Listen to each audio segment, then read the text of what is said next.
Why did you guys open training camp here today in this facility? Yeah, so we obviously, I talked yesterday about the opportunity that we have. We've talked about that with the players. We have a blank canvas. Everything is unwritten. We have an unbelievable responsibility and opportunity with that. But in order to do that well, I think it's important to understand kind of your history and your past before you really plow into the future and tackle the present. And this is a place where we really try to tap into our principles as an organization, and really understand what the teams before us were built on.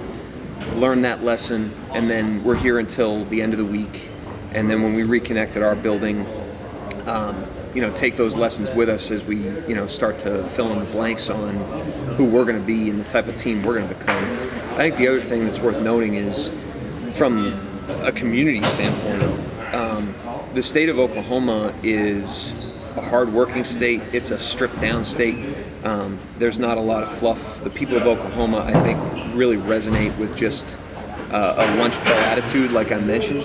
And I think the number one way that we can, as a team, really connect to our fans and our community is to truly represent them. And I think the way that we can most represent them and be most relatable with our community is by rolling our sleeves up and getting to work, and not taking shortcuts and not asking for anything to be given and not having any privilege, but just to earn everything we get. And this is a place, I think, organizationally where that happened, and we're just kind of soaking ourselves in it.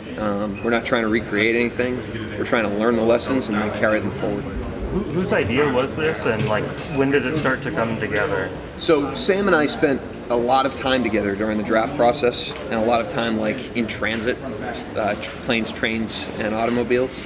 And so that we were obviously talking a lot about the draft, but we were also talking a lot about the team. And that's the most value I think I could give him during the draft process. Was he was always asking me about the returning players, next year's team, and we just started talking about the ethos that we wanted to tap into and capture, and the opportunity that we had to do that.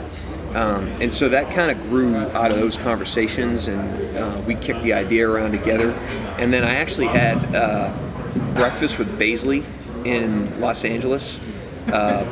Shea was signing his extension. We went out there, and Baze was out there, so I had breakfast with him, and he had been working out here for a week in the summer, and he was telling me how much he loved the building, and he said, we should have training camp there. And I was like, yeah, they didn't know we were doing this, but I was like, all right, we're on the right track with that. This is a team that's ready to embrace, a little bit of an outside-the-box idea, but more so ready to embrace, like I said, the principles and the ethos that we're trying to tap into. Okay, so it was Baisley's idea first, you thought about that, and then... It was our idea, and then when Baisley said that, we were like, okay, our idea is going to work.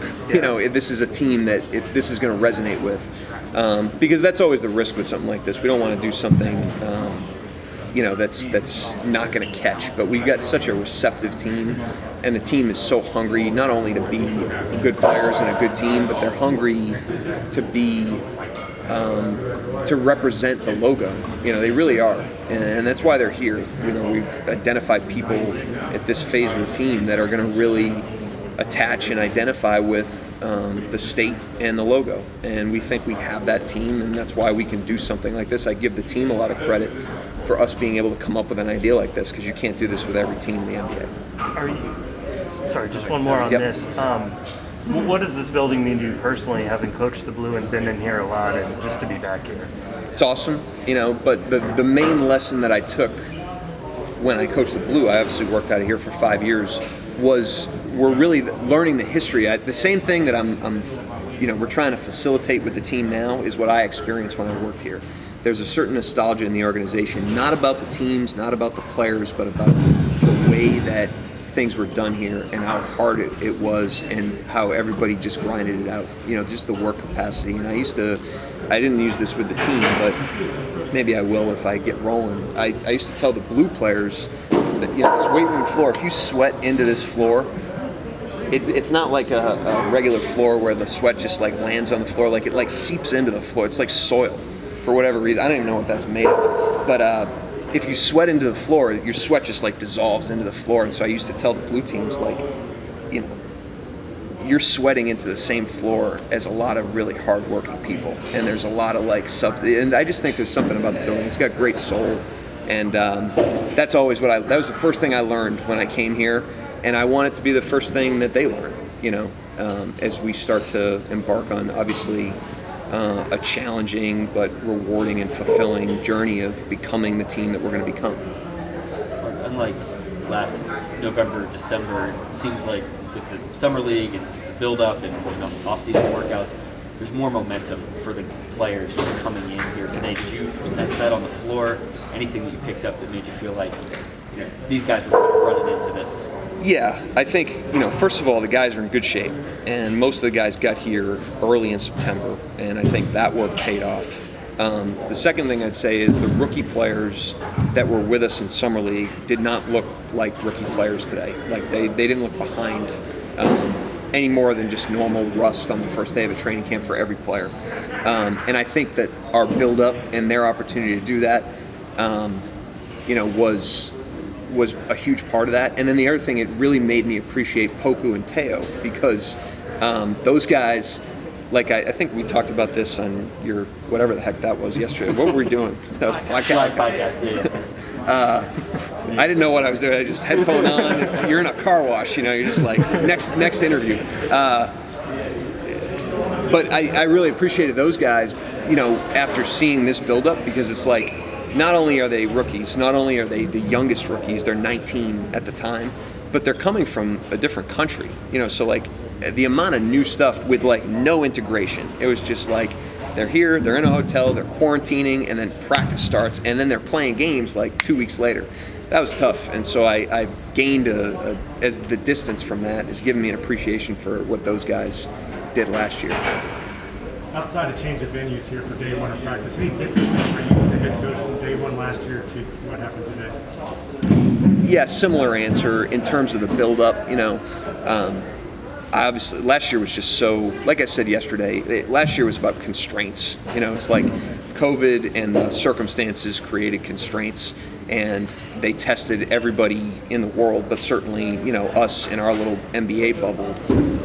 They tested our ability to be resourceful. And now this year is about being able to capitalize on opportunities and having a full summer with the players, opportunity, summer league, opportunity, fall build-up where the guys are in town and you get time with them, opportunity. And then we have opportunities during the season. We're going to practice more. We've got a full blue schedule, and we've got a team layered with really good young players that we're going to be able to take a hard look at and also really try to help develop. Obviously, day one of training camp, kind of along the same lines, but obviously you have a blank slate opportunity here. As a coach, what's your approach, what's your mentality on day one? Obviously knowing that there's going to be a lot of training camp ahead of you and a lot of practices ahead of you this season. Yeah, just laying a foundation, not taking anything for granted, setting expectations about how we're going to behave, how we're going to think, how we're going to play.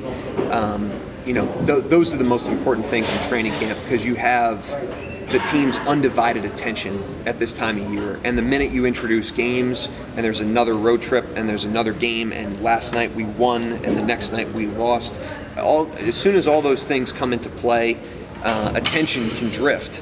But at the beginning of training camp, you have everyone's full attention. And so I think it's our responsibility organizationally, establishment of our program, establishment of our identity and style of play, to really capitalize on that attention, and that's what we try to do. You mentioned that Derek Favors was going through a knee thing. Was he available today, and any other news on that front? No, so he was not here today. He is off-site with Donnie Strack. He's doing treatment, basically, with a consultant off-site. We were trying to get him to do that on Thursday. Logistical plans fell through, and we had to move that to today. So he traveled today. He's doing that today. He should be back tomorrow. So when I told you he was taking reps today, it was because we were planning on doing that Thursday, and it got moved. So my bad on that one. But he was not in the building today. Gotcha. And then wanted to ask about Mamadi Diakite. Just, you guys brought him in. I know it's the first day, but just what can you tell us about him? Yeah, really, really good guy. Great energy, upbeat dude. He's got a good spirit about him. Which is important. I feel like I always say that, but it matters over 82 games. To have people that are energy givers and that lift up the group's energy. and he has that vibe and that spirit to him, and that's something that I think our front office people in identifying him have noticed. And then today, you know, I'm not overly familiar with his game, but he plays with a motor. He's got some pop off the floor, and he wants to learn and grow and get better. So I was impressed with the way that he approached it, as I was all the guys, to be honest with you. But he's obviously new. What can Krejci bring to this team? You know, he's another interesting one. We're still assessing him. You know, he's had an ACL, and a lot of people have had ACLs, but that's a hard injury and it's a hard recovery. It's a long road, and there's a lot of months where there's no visible progress. You know, you're like not walking for the first half of that rehab, and you know, he did a great job of attacking that over the last year, and he's now, I think, close to 12 months post-op. So he's returned to play, but there's a difference between return to play and return to performance. And you can't expect to see the finished product of somebody coming off an injury like that right when they get back. So he's playing right now, but we're expecting another bump in his performance because of just the nature of those injuries and the trajectory that players take to get back. That being said, he's a two-end player. He's got a motor defensively. He takes pride in his defense. He really shows up on that end of the floor, and offensively knows how to play as another multi-dimensional, ball-handling, skilled player. But the thing that's impressive about him, just as a guy and out here on the court, is he sticks his nose in the fray. You know, he's not like a pretty skill player. I mean, he wants to play defense and he wants to get dirty. And so, you know, we're looking forward to seeing how he progresses through camp. But then, like I said, as he returns to performance, who he is today is not what he's going to be just because of that injury. Anyone else in person? Joe, one more in person, quick then we one. got one from the Zoom. Yeah, Mark, some teams are dealing with a bit of a headache as far as like some guys being unvaccinated and stuff. You guys aren't dealing with that. Is that just freeing in a way to not have to worry about that when some teams are right now? Yeah, I mean, there's challenges for everybody, and you know, everybody's challenges are unique. And it's the season, you're just so punch drunk during the season from game to game to game. You're really just running your race and trying to use every, you know, opportunity to improve. And so everyone's opportunities are different. Everybody's challenges are different. And, you know, we have plenty of opportunities and we also have plenty of challenges, and they're different from every other team in the league. And we're going to go to the Zoom now. Nick Crane has a question. Go ahead with your question, Nick, for Coach. Hey, Mark. You and Sam have talked a lot about the importance of practice for player development. Can you provide any context into just how much more in-season practice opportunity you guys will have with things getting barely back to normal? Yeah, I mean, there's different variations of practice, obviously. Like today, I mean, we were smashing today. I mean, we were going 5-on-5. It's 2.5 hours. We're coming back tonight for a second session. You know, we're not doing that during the course of an 82-game season. But the amount of days you have in between games, like, there's a lot of different ways to get some work in there. And just even something as simple as, you know, throwing the ball to Trey. Like, Trey Mann got his he passed up a 3 today, and then he shot a 3 that got blocked and by Roby. And I was asking him about the one he passed up, and he said, you know, I'm still learning like the distance from my defender. He's like, it's fast, and you know, I'm trying to figure out what shots I can get off, what shots I can't. A guy like that, you know, if you're going through game after game after game after game, you're trying to like develop that skill, that little, you know, nuanced skill through the course of just a condensed game schedule. Because of a practice setting, now, like, even if tomorrow was a non-contact day, we could put that guy on the wing, snap the ball to him, you know, have Mike Muscala, you know, close out to him and play a little light one-on-one, and he could get, you know, 15 reps of that, whereas it would take him 6 games, 10 games to get 15 reps of that. And those are the types of little opportunities that we're going to be able to take advantage of this year that we're looking forward to.